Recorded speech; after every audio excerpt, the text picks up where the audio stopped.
안녕하세요. 의사 남편 만났다고 제가 무슨 인생 대역전이라도 한 것처럼 생각하던 시댁에 한방 속 시원하게 날려주고 이혼해버렸습니다. 남편은 저보다 3살 연하예요. 제가 남편보다 나이가 많다는 사실부터 시댁에서 마음에 안 들어 했어요.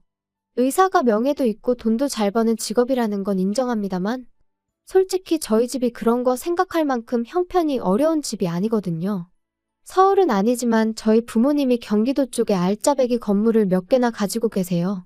저는 딱히 직업은 없지만 부모님 대신 건물 관리하고 하면서 부모님께 월급 받아 생활하고 있고요. 남편을 처음 만난 그날도 평소처럼 부모님 건물 중 하나에 들어온 임대문의 때문에 밖에서 일을 보고 있던 차였어요. 건물을 둘러보고 나오다가 발을 접질르는 바람에 급한 대로 근처에 있던 정형외과에 다녀오게 되었는데 때마침 그쪽이 남편이 일하고 있던 병원이었습니다. 제가 저희 집에 돈이 많다는 티를 낸 적도 없고 남편 또한 자기가 의사라고 잘난 척하거나 그러지 않았어요. 나이 차는 3살이나 났지만 저희는 서로가 서로에게 깊게 끌리게 되었죠. 처음에는 남편한테 저희 집이 여유롭다는 사실을 알리기가 싫어서 일부러 숨겼습니다. 그냥 이 근처에서 일하는 직장인이라고 말했어요. 어떻게 보면 거짓말을 한 건 아니죠. 제 할 일 다 하면서 부모님께 월급을 받고 있었고 첫 만남부터 우리 집 돈 많다고 티내거나 자랑할 이유도 없잖아요. 이런 제가 속물처럼 보일 수 있겠지만 이전에 연애하던 사람들 중에 사자 들어가는 전문직이 몇 명 있었는데 그때 당시 안 좋은 기억들이 너무 많아서 조심스러울 수밖에 없었습니다. 그중엔 저희 집에 돈이 많다는 걸 이용해 먹으려는 사람도 있었지만 반대로 돈 있는 티를 안 내면 그건 그거대로 자기가 세상에서 제일 잘난 놈인 줄 알고 제 머리 꼭대기 위에 올라가서 저를 지멋대로 좌지우지하려고 드는 인간도 있었거든요. 둘 중에 뭐가 더 기분이 나쁘냐고 물어보신다면 차라리 대놓고 욕심부리는 전자보다 음흉하게 사람 무시하고 자기가 마치 저랑 존재부터가 다른 귀족인 척하는 후자였어요. 그런 경험들 때문에 그런지 남편이 저를 인간적으로 대해주는 사람인지 먼저 알고 싶었어요. 저희 집이 여유가 많다는 사실을 알게 된 뒤로 사람이 돌변한다면 그건 또 그때 가서 생각해볼 문제라고 생각했고요. 다행히 남편은 정말 저를 있는 그대로 좋아해주는 사람이었습니다. 남편도 벌이가 나쁜 편은 아니었다 보니 연애 자체는 여유가 넘치는 데이트였어요. 저 또한 일부러 집에 돈이 많다는 티를 낸 적은 없지만 데이트 비용을 내거나 할 때도 돈을 아끼는 편이 아니었거든요. 아무튼 그렇게 자연스러운 만남을 이어오다가 서로 결혼 이야기를 꺼내게 되었습니다. 그 후에 얼마 지나지 않아서 남편의 집에 인사를 드리러 가게 되었고요. 그때 시어머니를 처음 만났는데 시어머니가 아들 사랑이 참 유별난 사람이라는 건 그때 이미 알게 되었습니다. 은연중에도 계속해서 우리 아들한테 시집 오는 사람은 정말 땡 잡은 거라면서 말이죠. 그런데 그 말투가 마치 너는 안 된다는 듯한 말투였어요. 연신 우리 아들이 연상의 취향인 줄은 몰랐다 하면서 저를 겪어보지도 않고 이거 기가 센 며느리가 집에 들어오게 생겼느니 어쩌느니 하면서 싫은 티를 숨기지 않았죠. 마치 공부만 하느라 세상 물정 모르고 자란 당신 아들을 인생 역전할 기회만 노리는 늙은 여우가 낚아챈 것처럼 보는 눈치였어요. 시어머니의 계속된 아들 자랑에 남편은 머쓱해졌는지 그만 좀 하라며 세상에 자기보다 잘난 사람이 얼마나 많은 줄 아느냐고 했지만 시어머니는 남편이 그러면 그럴수록 너는 대한민국 상위 1%라느니 귀족이니 하면서 남편을 계속 추켜 세워줬죠. 연애하면서 혐오했던 인간상이 딱 그쪽이었거든요. 자기 직업 하나 믿고 세상 사람들을 자기보다 아래라고 깔고 보는 사람들 말이에요. 남편은 그런 사람이 아니었지만 시어머니가 될 사람이 그런 사람이라는 사실이 달갑지만은 않았습니다. 그래도 끝까지 결혼을 결심한 건 제가 결혼을 해도 남편이랑 하는 거지 시어머니랑 하는 게 아니라고 생각했기 때문이에요. 남편은 자리에서도 자기를 한껏 낮추며 겸손한 모습을 보여주었으니까요. 거기에 그날 인사를 드리고 난 뒤 어머니는 자기가 꼭 책임지고 마음을 돌려놓겠다고 이야기를 했으니 아들 말이라면 껌뻑 죽는 사람인데 남편이 중간에서 역할만 잘해준다면 아무 문제 없겠다 싶었죠. 그렇게 3개월 정도 쭉 연애를 이어오고 있는데 기어이 결혼 허락을 받아왔어요. 사실 제 나이가 이미 30대 중반을 바라보고 있는 가운데 솔직히 연애는 몰라도 결혼 욕심은 크게 없는 상황이었죠. 그렇다고 당시 남편이 저나 저희 집 재력을 정확하게 파악을 하고 있지 않은 가운데 부모님 반대에도 불구하고 끝내 결혼 허락을 받아온 모습이 한편으로는 감동적이었고, 이 사람이라면 결혼해도 평생 행복할 수 있겠다는 확신까지 주었습니다. 그렇게 저도 결혼 준비를 시작했고요. 그 후에 바로 남편이 저희 집에 인사를 드리러 가게 되었는데, 그때 처음 저희 부모님이 건물 몇 개를 가지고 계신다는 사실도 말해줬죠.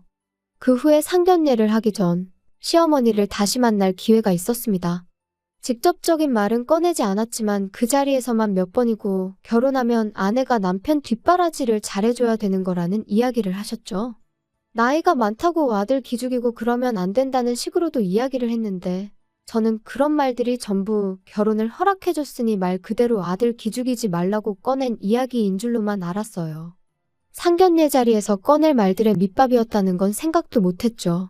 상견례 자리에서 시어머니는 또 다시 한번 의사아들 자랑을 시작했어요. 이미 저희 집이 금전적으로 부족함이 전혀 없는 상황이란 걸 알고 있었을 텐데도 불구하고 의사 사위 얻는 걸 아주 땡 잡은 줄 알라는 식으로 나오셨죠. 의사 사위라는 게 돈만 있다고 해서 얻을 수 있는 게 아니라는 식으로 말이에요. 남편은 아주 질색을 하면서 시어머니가 아무 말도 못하게 막으려고 노력했지만 이미 터진 시어머니의 입을 멈출 수 있는 사람은 없었죠. 사람이 돈만 있다고 되는 게 아니라고, 결국엔 명예가 있어야 그 돈도 가치가 있고 빛나는 법이라며 집안에 의사 식구가 들어오는 걸 대박 잡은 거나 마찬가지라고 계속 열변을 토하셨어요. 저희 부모님이 그런 말에 눈 하나 꿈쩍하실 분들이 아니었는데 시어머니가 심기를 거슬리는 말을 기어이 먼저 꺼내더군요. 예비사돈이 건물을 몇 개나 가지고 있다고 들었는데 이참에 사위한테 병원 하나 차려주면 어떻겠냐고 하더군요. 의사아들 키워낸 값이면 못해도 예단으로 한 5억 정도는 해오셔야 할 텐데 병원 하나 차려주면 예단 문제로 길게 말을 하지 않겠다고 하는 겁니다. 상견례 자리에서 금전적인 이야기부터 꺼내는 건 안 좋은 것 같다고 저희 부모님께서 말을 먼저 자르셨고, 그런 이야기는 추후에 애들 결혼 준비하는 거 보고 다시 나누자고 잘 이야기를 하셨어요. 하지만 저희 부모님은 기분이 몹시나 상한 눈치였습니다. 의사 그까짓 게 뭐가 대수라고 저렇게 유세를 떠냐고, 결혼을 엎어버리는 게 맞는 거 아니냐는 심한 말도 하셨어요. 당시 저는 남편이 정말 좋은 사람이라고 생각했어요. 의사라는 직업이나 그런 걸 떠나서 그냥 저라는 사람 그 자체를 좋아해준 사람이었으니 그 만남이 마치 세기의 만남이라도 된 것 마냥 생각해서 파혼은 하기 싫다고 했죠. 결국 부모님을 설득해 결혼을 진행하기로 했어요. 시어머니가 요구한 개업은 어떻게 절충해서 부모님이 알짜배기 상가 건물 공실 하나를 권리금이나 계약금, 세도 향후 3년 동안은 받지 않기로 해서 병원 자리만 해줬습니다. 인테리어도 어느 정도는 도와주셨으니 거의 차려주신 거나 마찬가지였죠. 병원에 필요한 장비나 그런 것들은 전부 남편이 남편 집에서 알아서 해오는 걸로 했어요. 그도 그럴게 그거 외에는 남편이 결혼 비용을 아무것도 할 필요가 없었거든요. 집에 자동차부터 혼수, 집에서 쓸 국그릇 하나까지 전부 다 저희 집에서 해가기로 했거든요. 들어간 돈만 따지고 보면 시댁 쪽도 병원에 들어갈 기자재들 사느라 지출이 컸겠지만 비교조차 할 수 없을 만큼 저희 집에서 큰 돈을 해간 거나 마찬가지였죠. 그러니 돈에 환장한 시어머니와도 아무런 문제 없이 그렇게 결혼을 진행하기로 이야기를 끝낼 수 있던 거였고요. 결혼하고 알게 된 건 병원 일이라는 게 제가 생각했던 것보다 많이 바쁘다는 거였어요. 월급 받고 일할 때랑은 또 다른 것 같더라고요. 의사가 돈을 잘 번다고는 하지만 쉽게 번다는 생각은 들지 않더라고요. 야간 진료에 주말에도 오전 진료까지 해야 하니 집에서 같이 쉴 시간도 많이 없었어요. 그러다 언젠가 남편이 같이 보낼 시간이 너무 없다는 식으로 저한테 아쉬운 척 말을 꺼내왔습니다. 그러면서 자기가 했던 것처럼 월급 받고 일할 페이닥터 한 명을 구하고 싶다는 이야기를 또 꺼내왔어요. 마침 자기 대학교 후배 중에 한 명이 자기 아는 후배 일할 자리가 없냐고 연락을 해왔다더라고요. 병원 운영은 당신이 하는 건데 당신이 알아서 하는 거지 왜 그걸 나한테 허락을 받느냐고.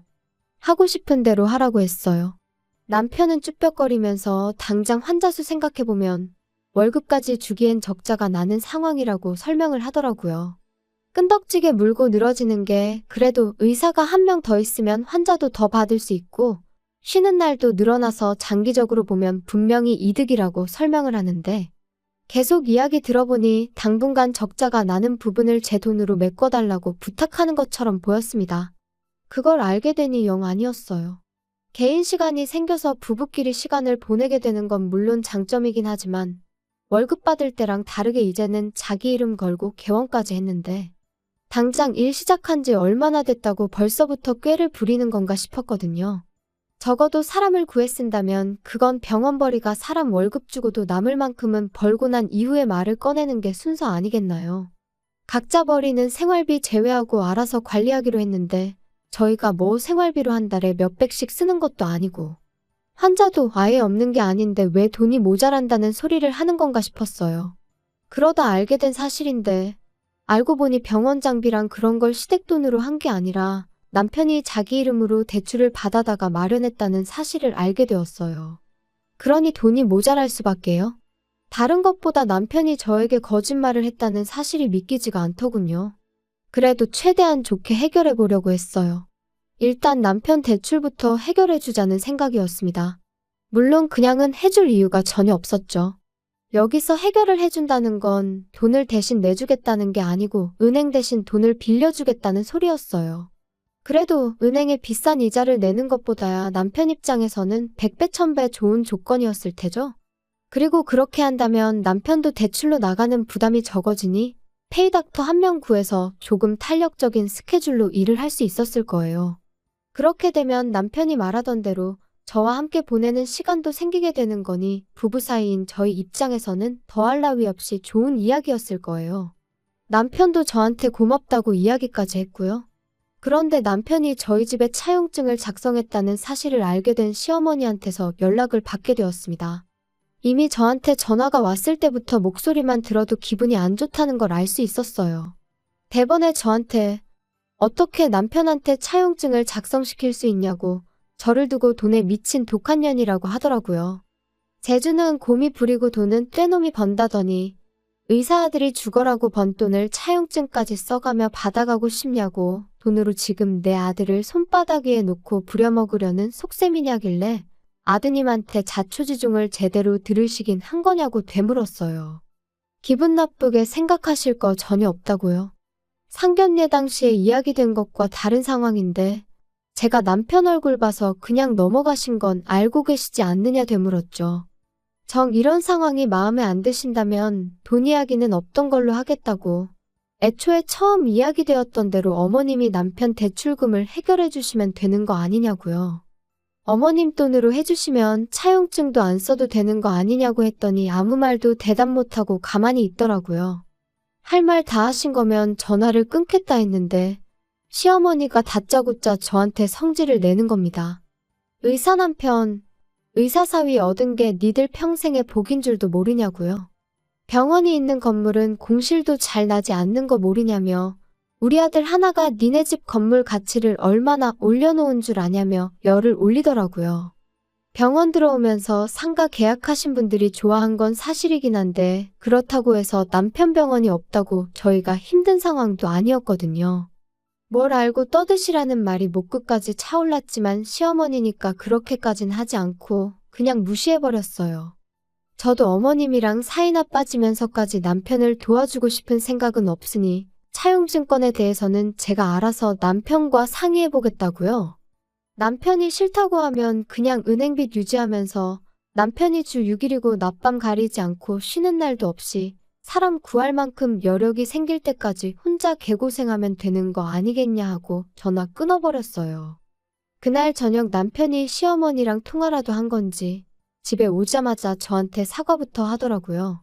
어머니한테는 자기가 잘 설명할 테니 저보고 기분 풀라고 저를 달래주길래 나를 달랠 생각 하지 말고 어머님하고나 이야기하라 그랬어요. 남편은 제 앞에서 떳떳하게 전화하면 될 걸 가지고 괜히 제 눈치를 보면서 서재로 쓰고 있던 방으로 가서 문까지 닫아놓고 전화를 하더군요. 무슨 작당모의를 하려나 싶었어요. 집안일을 하나도 안 하는 남편이었다 보니 베란다에만 가도 방 안에서 나는 소리가 들린다는 사실을 알 리가 없었죠. 통화 내용을 엿듣는 게 떳떳한 일은 아닌 건 알지만 이 상황을 제대로 해명 안 해서 괜히 그걸로 시어머니랑 저 사이에 또 다른 마찰이 생길 수 있으니 똑바로 이야기하는지 들으려고 했었을 뿐인데 전화 내용을 들어보니 어이가 없더군요. 처음엔 제대로 이야기를 하는 줄 알았어요. 대놓고 시어머니한테 내가 알아서 잘하고 있는데 왜 나서서 초를 치냐며 그러지 말라고 주의를 주더라고요. 그런데 이어서 나온 이야기에 정말 온몸에 소름이 다 돋았습니다. 일단 이렇게 해서 장인 장모한테 신뢰 좀 쌓아놓고 병원 건물 명의부터 집 명의까지 싹 다 내 명의로 돌리든 공동 명의로 돌려놓아야지 이혼하면 뭐라도 우리 손에 떨어진다며 갈 길이 구만리인데 왜 이렇게 성급하시냐며 짜증을 내더라고요. 생활비도 300씩 보내드리고 있지 않냐고 그 돈이면 월급 받을 때 드리던 것보다 배는 더 보내는 건데 일단 그걸로 만족하고 계시라는데 남편이 돈에 항상 허덕이는 게 대출 때문에만은 아니었다는 사실까지 알게 되었습니다. 통화 마치고 온 남편은 뻔뻔하게 저한테 어머니랑 자리하기했고 다시는 같은 일로 저한테 연락하는 일이 없을 거라고 얼굴에 철판을 깔더군요.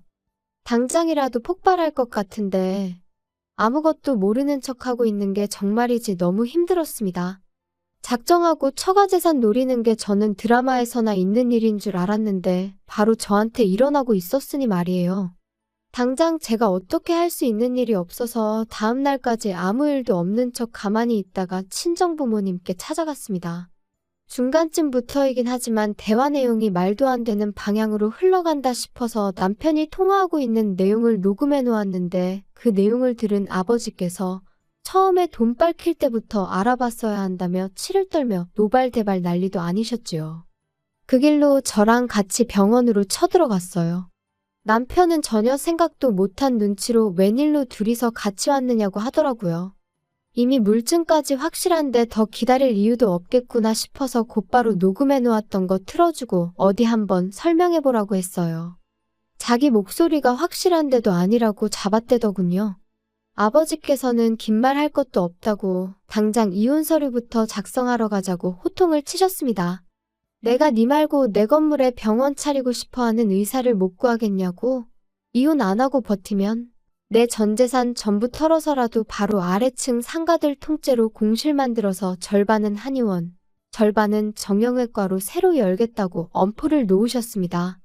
향후 3년간은 세를 따로 받지 않기로 하긴 했지만 남편이 대출도 많은 데다가 시댁 생활비까지 보태야 했으니 저희 아버지께서 저렇게 나온다면 남편이 버텨낼 재간이 없었겠죠.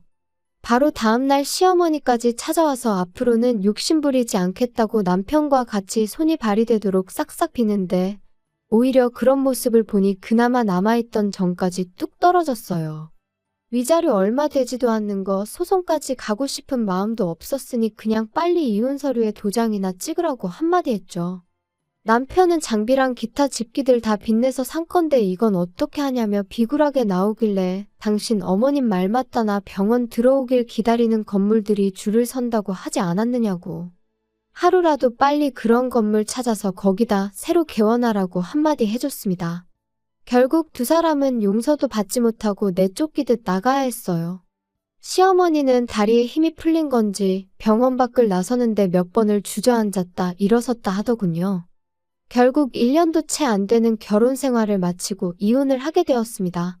제대로 복수를 해줘서 속이 시원하긴 했지만 결국 사람 보는 눈이 부족했던 저 때문에 이 사달이 일어나게 되었으니 한편으로는 씁쓸하기도 하네요. 남편이 저희 집 재력을 진작에 눈치채고 있었다고까지는 생각하지 않으려고 해요. 지나간 과거에 얽매이는 것보단 앞으로 제가 어떻게 하느냐가 더 중요하다고 생각하니까요. 부도 좋고 명예도 좋지만 사람의 귀천을 따지는 족속들하고는 두 번 다시 상종하기 싫네요.